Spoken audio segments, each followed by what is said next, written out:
For decades, Britain's newspapers were among the most powerful media institutions in the world.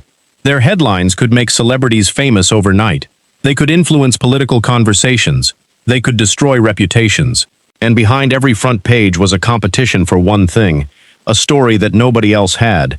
In the race to get exclusive information, some journalists crossed lines that would eventually create one of the biggest media scandals in British history. A scandal that exposed illegal phone hacking, questioned the relationship between newspapers and politicians, led to criminal investigations, and brought down one of Britain's oldest and most successful newspapers.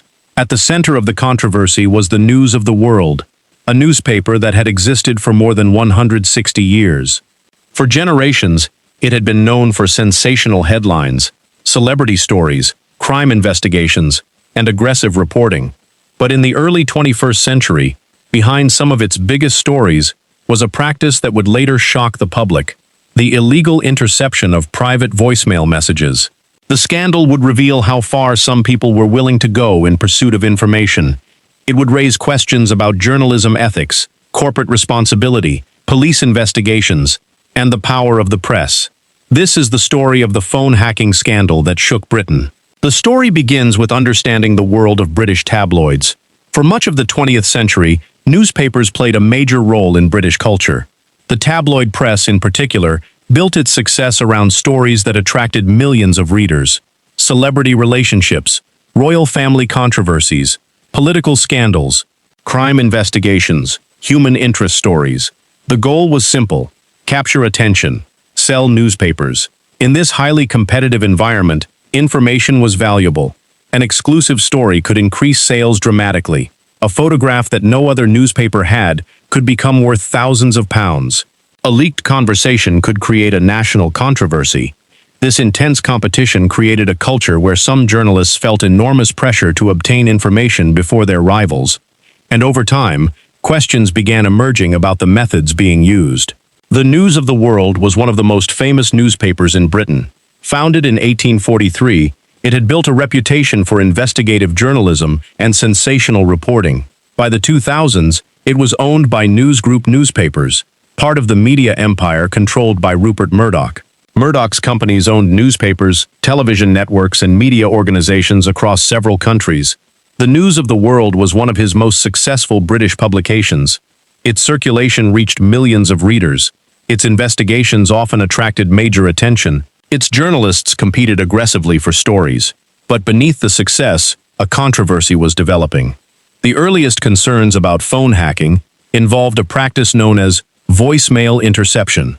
At the time, many mobile phone users had simple voicemail systems protected only by default security settings.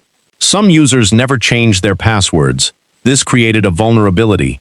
Individuals who knew or guessed the default codes could sometimes access private voicemail messages. Using such methods to access another person's private communications without permission was illegal. However, investigators later found evidence that some journalists and private investigators used these techniques to obtain information. The first major public investigation into the issue began in the mid-2000s. Police began looking into the activities of a private investigator named Glenn Mulcair. Mulcair had worked for the News of the World and was involved in obtaining information for journalists. In 2006, he was arrested after police discovered evidence suggesting that he had accessed voicemail messages belonging to members of the royal family. The investigation revealed that the victims included royal aides. Among those targeted were individuals connected to Prince William and Prince Harry. The case immediately attracted attention because it involved the British monarchy.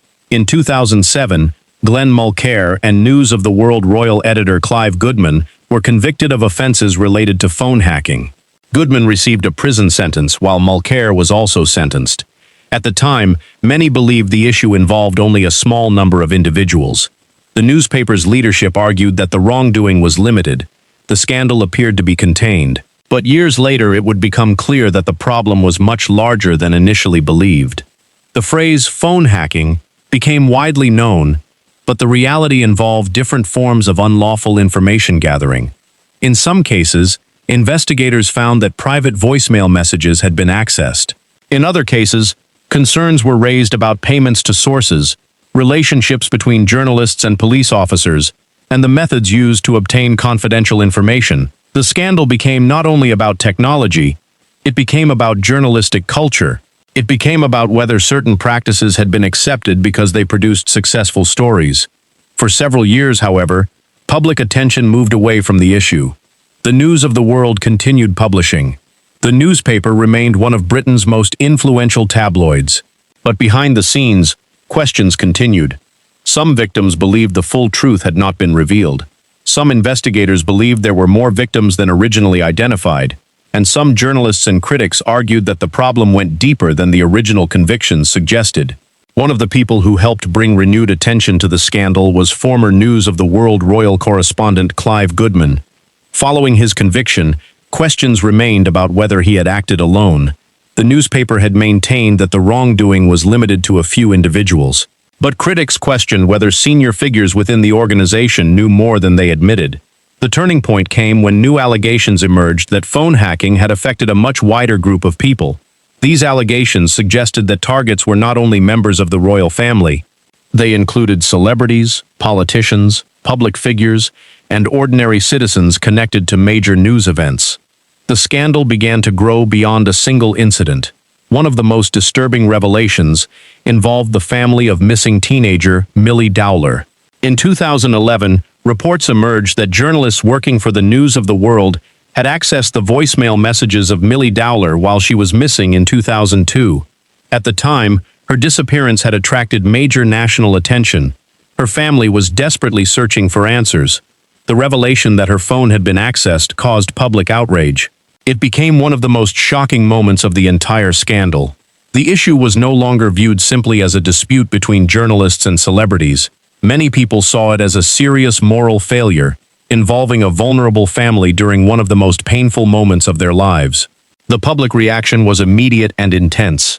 Politicians demanded answers. The media faced widespread criticism. The reputation of the News of the World suffered enormous damage. People began asking a fundamental question. How had a newspaper been allowed to operate in this way for so long? The scandal also placed pressure on the relationship between politicians and the press.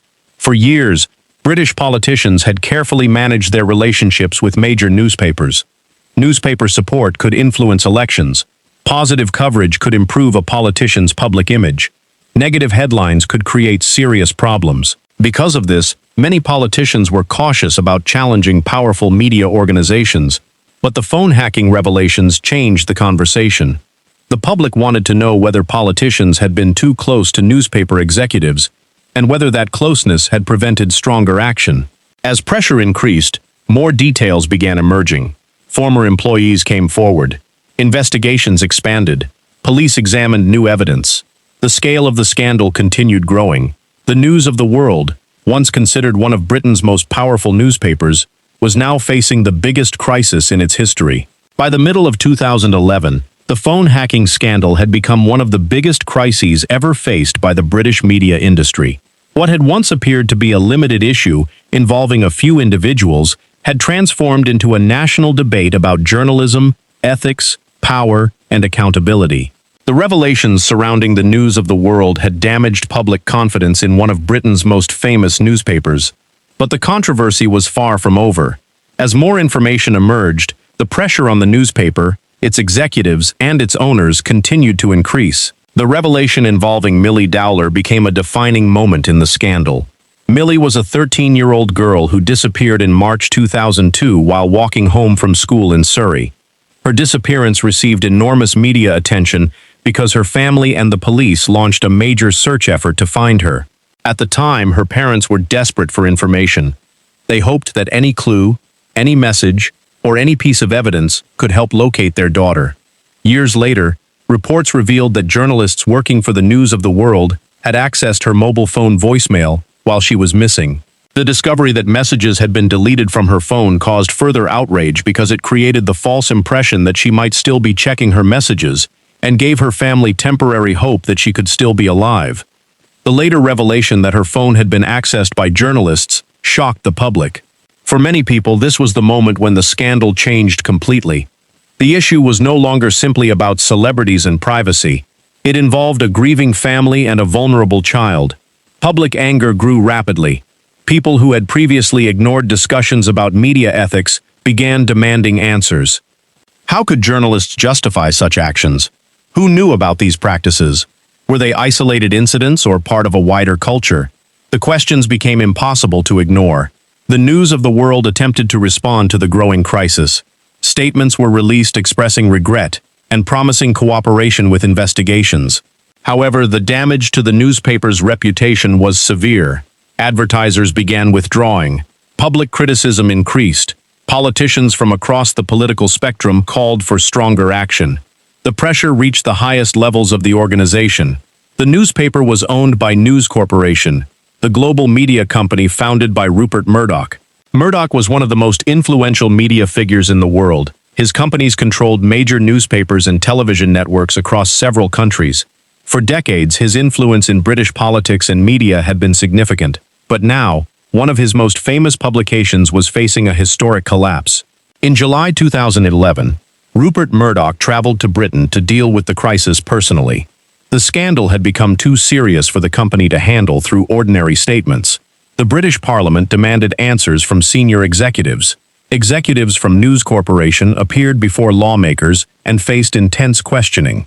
Among those questioned was Rupert Murdoch himself, along with his son James Murdoch, who was a senior figure within the company. The hearings attracted enormous public attention. Television audiences watched as one of the world's most powerful media owners faced questions about what happened inside his organization.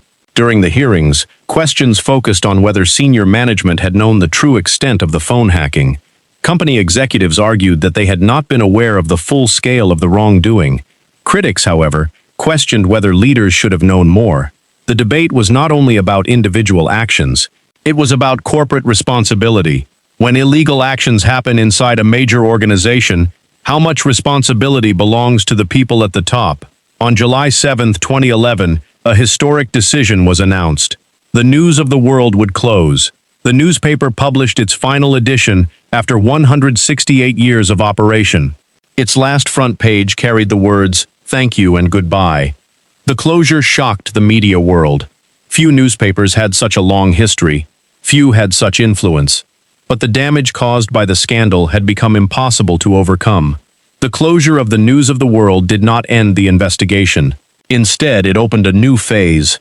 Authorities continued investigating journalists, executives, and others connected to the scandal. Police examined evidence relating to phone hacking, bribery, and unlawful information gathering. Several people were arrested as part of the investigation. One of the major investigations was Operation Wheating, which focused on allegations of phone hacking.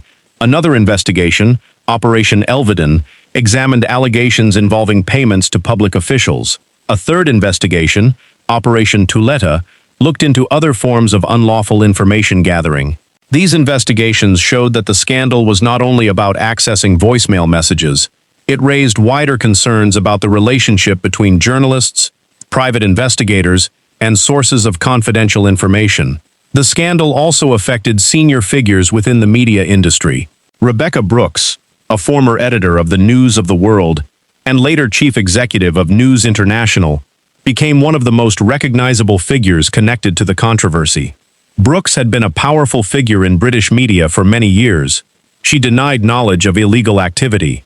However, because of her senior positions, she became central to public discussions about responsibility and leadership. In 2012, Brooks and several other individuals were charged in connection with allegations related to the scandal.